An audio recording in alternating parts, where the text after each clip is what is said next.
Estamos iniciando mais um programa Esclarecimentos Oportunos.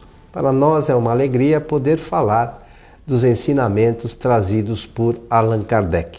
Conosco, como sempre, nosso companheiro Milton Felipe. Como está, senhor Milton? Tudo bem, Coelho. Estamos aqui prontos e dispostos para o nosso trabalho.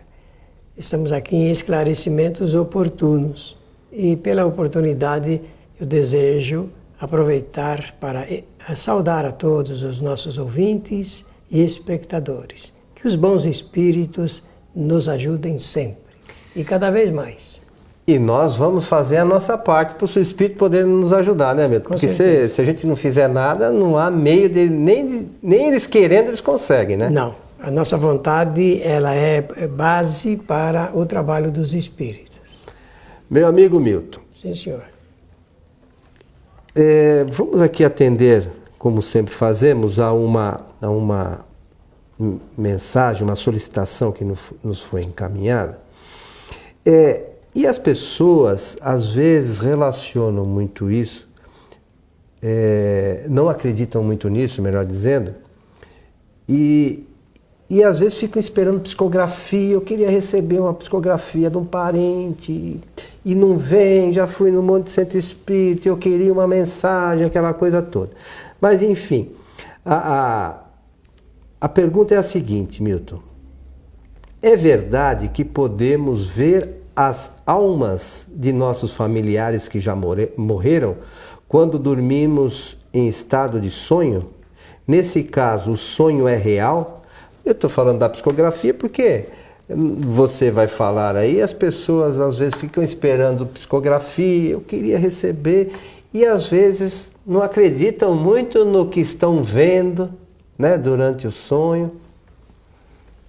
Muito boa solicitação. É um tema de ordem prática, muito interessante e é oportuno, claro.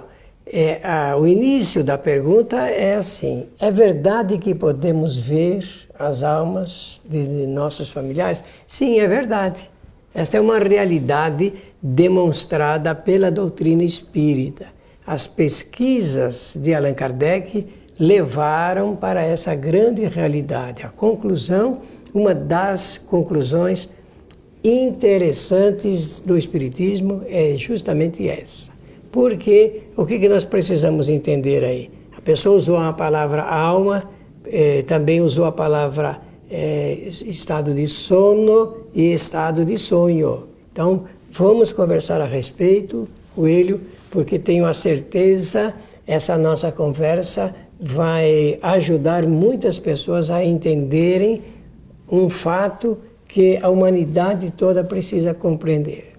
Então, comecemos pelo seguinte: quando nós colocamos o nosso corpo na cama, é ele que dorme, é o corpo que dorme.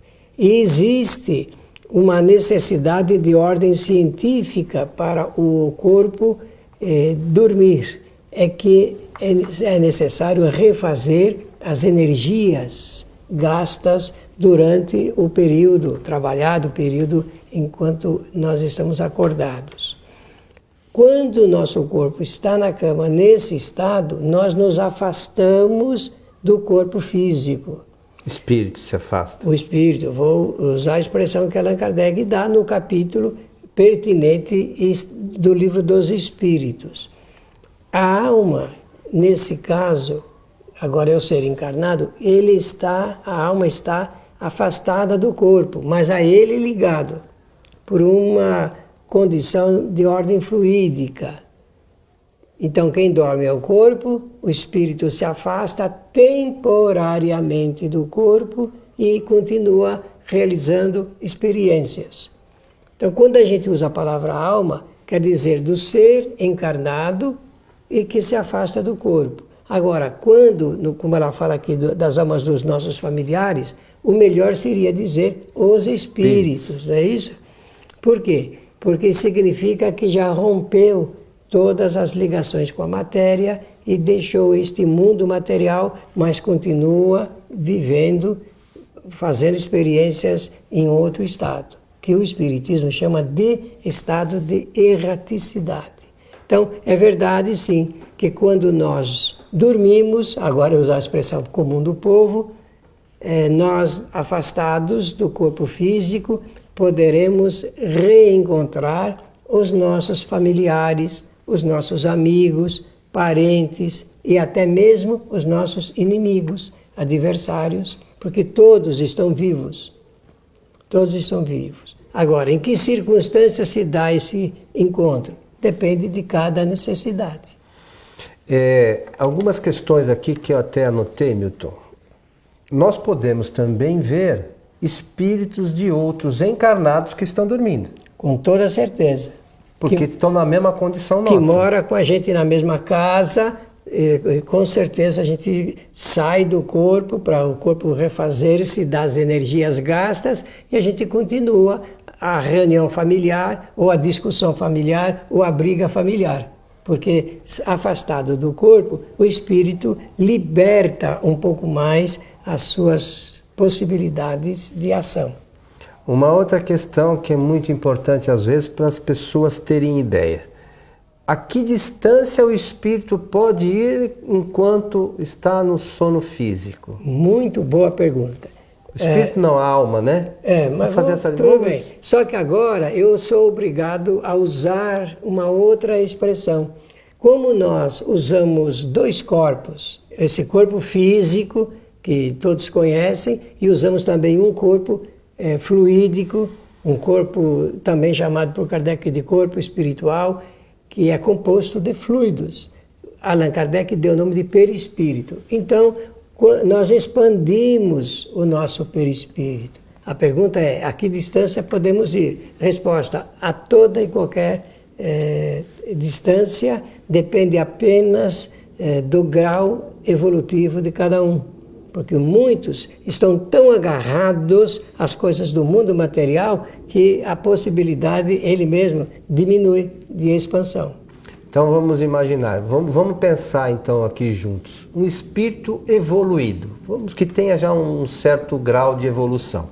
Ele pode, se o grau permitir, ir até um outro planeta. Com certeza. Não tem problema nenhum. Esse é o ensinamento do Espiritismo. Muito bom. Uma outra questão, Milton, que eu acho que é pergunta, e a gente lá também no nosso site recebemos perguntas relacionadas a isso. E as pessoas às vezes não têm muita noção. Nós vemos espíritos porque esses espíritos estão próximos de nós. Então, quer dizer o seguinte, o espírito desencarna, boa parte das vezes eles ficam ali nas proximidades de onde morava, de onde residia, perto dos entes queridos, eles ficam por ali. Retido magneticamente ao teor dos seus pensamentos e da importância que tem os acontecimentos de onde ele morava.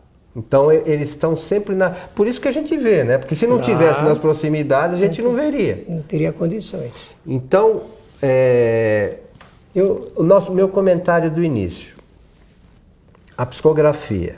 Então todo mundo, ou boa parte das pessoas, fica sempre procurando um centro espírita, porque eu queria receber psicografia da minha avózinha, da minha mãe, do meu tio, enfim, dos nossos entes queridos que já antecederam, né, o seu retorno à pátria espiritual.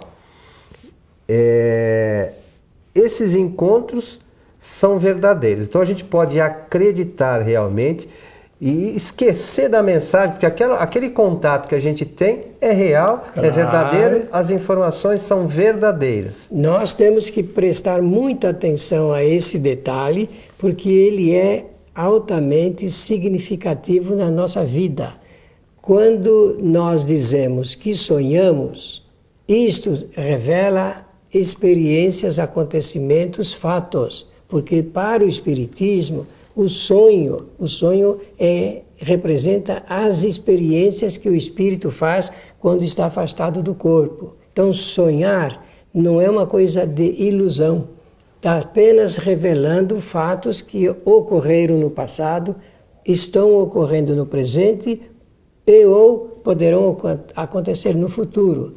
Está lá no capítulo do Livro dos Espíritos intitulado Do Sono e dos Sonhos. Se eu não me engano, é o Livro dos Espíritos a partir da pergunta 400. 401 já entra nesse assunto que nós estamos querendo aqui. De forma que a pergunta que esse nosso ouvinte ou espectador fez, nesse caso, o sonho é real? Resposta, sim e absolutamente real. Só que as pessoas não tomam ciência disso, não estudam essa matéria e, conforme você disse muito bem, não dão crédito para aquilo que acontece com elas. Então eu vou dar um exemplo para ajudar nessa nossa conversa aqui, nesse nosso diálogo de esclarecimentos.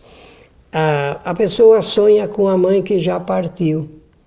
Sonha que a mãe está ali do seu lado, vem ao seu encontro, abraça, beija e começa a conversar aconselhando. Quase sempre isso se dá devido às preocupações que a pessoa tem em resolver algum eventual problema que ela tem. Ora, mãe sempre está presente, a maioria, né? Porque tem mãe que odeia o filho também, mas a mãe está sempre pronta para vir, depois de desencarnada, e ajudar o seu filho ou a sua filha na solução de algum eventual problema. Então, esse exemplo, por si só, já pode nos ajudar bastante. Tanto isto é verdadeiro, que a pessoa, quando retorna do sono e dos sonhos, tem uma sensação gostosa, de leveza, de solução para aqueles problemas que ela estava atormentando. Mudando o sonho. Imaginemos que, às vezes, a gente recebe também perguntas relacionadas por exemplo, eu sonhei com uma cobra, isso significa alguma coisa? Ou sonhei com um cachorro, ou sonhei com... Não, para o Espiritismo, sono dessa natureza não tem nenhum sentido de revelação simbólica, tá bem? Sonhar com uma coisa e dizer que representa um acontecimento na vida das pessoas, isso para o Espiritismo não tem valor científico algum. Não tem. Para a pessoa pode ter, mas para o exame da questão do ponto de vista doutrinário, não. Tanto isto que Kardec diz nesse capítulo, que os nossos ouvintes e espectadores vão ler, se aplicarem nesse estudo, de que muitas pessoas querem dar um significado. Existem milhares de livros querendo interpretar os sonhos. O Freud, Sigmund Freud, ele fez, inclusive escreveu um livro que tem já centenário, né? Sobre essa matéria, e é muito importante nós conhecermos isso do ponto de vista da psicanálise e também do ponto de vista doutrinário, que o Espiritismo é uma doutrina de explicação de ordem científica. Então, o que nós precisamos entender que essa é uma realidade da nossa existência, quando nós estamos ligados num corpo fazendo experiências de ordem material. Você já pensou, Milton, se isso fosse verdadeiro? Primeiro que assim, numa mesma noite, quantos habitantes tem no planeta? Cada um sonharia com alguma coisa, né? E se isso fosse verdadeiro, os banqueiros de bicho estariam todos quebrados, né? Porque cada um sonha, vai dar cachorro, eu vou jogar no cachorro, vai dar avestruz, sonhei com avestruz, teria quebrado as bancas de bicho, né? Teria sim. Eu não sou estatístico, não entendo de ciência, mas eu posso compreender alguma coisa a respeito do cálculo das probabilidades. Claro. Então, as probabilidades são de um número gigantesco para realmente conferir eleição de uma pessoa, duas pessoas. Não, mas se você pensar no jogo de bichos, são 25 bichos. Você tem 1/25 avos de chance de acertar. Olha, o que eu me lembro, eu era menino, eu ouvia sempre essa expressão. Ela é jocosa, é muito jocosa, mas veja como é que há extravagância no pensamento das pessoas. Eu me lembro que existiam pessoas que queriam fazer indicativo de números quando a pessoa sonhasse com um animal, por exemplo, que faz parte desse quadro que você está dizendo. E havia uma espécie de anedota que as pessoas contavam de que o indivíduo, se sonhasse com a sogra, deveria jogar na cobra. Veja que aí já sai da ordem das ciências para o indivíduo entrar no anedotário, uma coisa assim que não existe razão nenhuma. Eu falei isso para nós sermos um pouco mais sérios do ponto de vista da nossa vida. Quando nós sonhamos, nós estamos fazendo experiências fora da matéria, usando só o nosso intelecto. Um outro lado do que você falou, que por vezes nós acordamos com uma sensação boa e tal. Por vezes nós acordamos com uma sensação negativa. De angústia, inclusive. De angústia e tal. Sofrimento. Tá. O que pode ser? Qual é a origem que pode... O que pode estar ocorrendo nisso? Tá bom. Com um pouco de cuidado, agora usando o recurso do conhecimento espírita, nós podemos dizer, olha, eu já falei que eu não sou cientista, então eu não tenho autoridade científica para fazer aqui discurso dessa ordem. Mas eu posso dizer que quando nós dormimos, nós carregamos conosco toda a ordem de preocupações. Esse é um fato. Ou então, dependendo da alimentação que nós tomamos, também isso interfere no estado de sono e de sonhos, mas na maior parte das vezes são agressões de espíritos que querem perturbar a nossa vida. Então, pelo pensamento, nós já estamos ligados a eles, então nós damos tratos a esse tipo de extravagância do sono e a pessoa tem um sofrimento atroz, porque quando ela acorda, ela vai sempre dizer, olha, tive um pesadelo terrível esta noite. O que ela está sinalizando? Sinalizando que ou não esteve bem, esteve em estado de desequilíbrio, ou foi agredida por espíritos que querem desgovernar a sua vida. Por vezes, há pessoas... Melhor, vamos mudar a pergunta. Nós temos relacionamentos sempre que vamos dormir, mas há pessoas que se recordam e outras, como eu, que não lembram de absolutamente nada. Eu nunca lembro de nada, é muito difícil eu lembrar de alguma coisa. E tenho certeza que o meu espírito, como de todo mundo, tem lá a sua liberdade durante o sono físico e está em contato com outros espíritos em atividade plena. Por que isso se dá? Bem, existem pessoas que têm facilidade de lembrar-se dos acontecimentos de quando ela está afastada do corpo como espírito. Tá bem. Outras não. Não é que a pessoa esquece, ela não lembra, você usou direitinho, você tomou cuidado de usar a expressão. Então a pessoa não lembra, ela não lembra porque empana, digamos, a sua lembrança fica empanada e ela não consegue ter a noção exata daquilo que se passou. A explicação espírita é simples, muito simples, é que não há nenhuma necessidade dessa lembrança. Às vezes, certas lembranças de acontecimentos, dessas experiências, quando o espírito está afastado do corpo, elas são muito penosas e dilaceram, digamos, a criatura por dentro. Então é melhor, faz parte dessa providência, eu vou usar a expressão bem católica aqui, essa providência divina de não lembrar-se dos sonos e dos sonhos. Então, segundo a utilidade, muitas vezes, a necessidade do próprio espírito encarnado de ter aquela informação ou ter aquela lembrança ou não. Isso mesmo. Bom, então, Milton, eu acho que um ponto importante, e ressaltar mais uma vez, é essa questão das pessoas que buscam por psicografia. Então, às vezes, esses contatos são reais. A mensagem que a gente busca na psicografia, na maioria das vezes, a gente acaba recebendo no momento do sono, né? E a gente não dá valor. Então, é importante que as pessoas passem a entender isso um pouquinho melhor para às vezes não perder tanto seu tempo atrás de uma psicografia se a mensagem está vindo diretamente, né? E uma questão que ajuda muito nisso é a busca pelo conhecimento, para a gente entender o mecanismo, né? Por isso que eu citei o capítulo de Allan Kardec em O Livro dos Espíritos, que trata da matéria. Agora, posso entender, posso compreender e justificar essa busca toda, porque a pessoa quer um apoio espiritual, um conforto espiritual.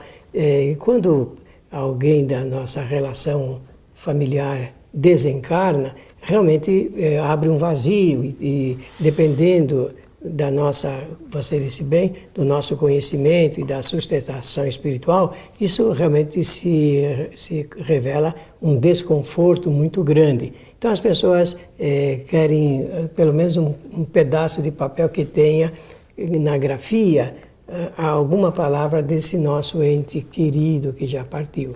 Agora, o Coelho está mencionando que nós temos, pela bondade de toda essa organização, de presente, de mordomia mesmo do Criador, a possibilidade de nos encontrarmos e reencontrarmos sempre com os nossos familiares que já partiram pela revelação dos nossos sonhos. E sem intermediários, diretamente. Diretamente. Meu amigo Milton, estamos chegando ao final de mais um programa Esclarecimentos Oportunos. Muito obrigado, gostei muito aqui da questão que foi apresentada e desejo a todos que os bons espíritos nos ajudem sempre. Lembrando a todos que se tiverem alguma questão que queiram nos perguntar ou algum questionamento até sobre essas mesmas questões, é só acessar o nosso site espiritismoagora.com.br e lá tem o espaço Fale Conosco, contato e tal, tanto um quanto o outro. Vocês podem enviar a mensagem que chega para nós e nós, na medida do possível, ou respondemos por e-mail ou incluímos aqui nos nossos comentários dos nossos programas. A você que esteve conosco, o nosso abraço e até o nosso próximo encontro.